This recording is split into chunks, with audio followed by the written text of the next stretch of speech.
అధ్యక్షుడు ట్రంప్ మరో షాక్ ఇచ్చారు. ఇన్ని రోజుల నుంచి H1B వీసాల కట్టడిపై ఫుల్ ఫోకస్ పెట్టి చుక్కలు చూపిస్తున్న ట్రంప్ ఇప్పుడు గ్రీన్ కార్డ్ ప్రక్షాళనపై కన్నేశారు. ఎటుపోయినా అమెరికాలో అడుగు పెడుతున్న విదేశీయులకు బ్రేక్ వేయడమే అంతిమ లక్ష్యం అన్నట్టుగా ట్రంప్ చర్యలు చేపడుతూ అమెరికా డాలర్ల కలలు కంటున్న ఫారినర్స్కు దిమ్మ తిరిగే షాకుల మీద షాకులు ఇస్తున్నారు. తాజాగా ట్రంప్ తీసుకున్న నిర్ణయం అమెరికాలో నివసిస్తున్న వలసదారుల అంతిమ లక్ష్యం గ్రీన్ కార్డుకు ఎసురు పెడుతోంది. దీంతో అమెరికా పౌరసత్వం కలిగిన వారిని పెళ్లి చేసుకుని గ్రీన్ కార్డు కొట్టేద్దామంటే ఇకపై కుదిరే ఛాన్స్ లేదు. ఎందుకంటే కేవలం కాగితాల మీద పెళ్లి జరిగితే సరిపోదని భార్యాభర్తలు ఇద్దరూ ఒకే ఇంట్లో నివసిస్తేనే గ్రీన్ కార్డు దరఖాస్తులను పరిగణలోకి తీసుకుంటామని ఇమిగ్రేషన్ అధికారులు స్పష్టం చేశారు.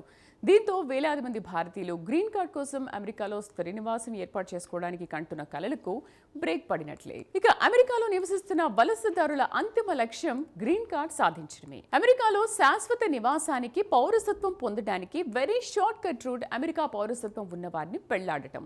దీంతో పర్మనెంట్ రెసిడెంట్ కార్డ్ అయిన గ్రీన్ కార్డ్ కోసం విదేశీయులు, ముఖ్యంగా భారతీయులు అమెరికా పౌరుడు లేక పౌరురాల్ని వివాహం చేసుకోవడానికి ఆసక్తి చూపిస్తుంటారు. అయితే గ్రీన్ కార్డ్ కలిగిన వారు అమెరికా గడ్డపై జన్మించిన పౌరులతో సమానం కాదు. అయినప్పటికీ పౌరులతో సమానంగా చాలా వరకు హక్కులు లభిస్తాయి. తర్వాత అమెరికా పౌరసత్వం పొందడానికి అవకాశం ఉంటుంది. అందుకే గ్రీన్ కార్డుకు ఫుల్ డిమాండ్ ఉంటుంది.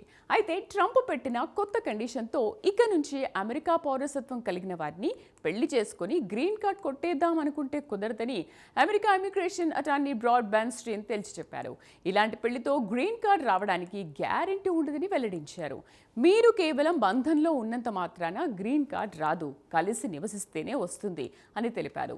ఉద్యోగం, చదువు లేదా ఇతర వ్యక్తిగత కారణాలతో దంపతులు వేరువేరు ఇళ్లలో నివసిస్తే అమెరికా పౌరసత్వ వలస సేవల విభాగం ఆ దరఖాస్తులను తిరస్కరించే అవకాశం ఉంది.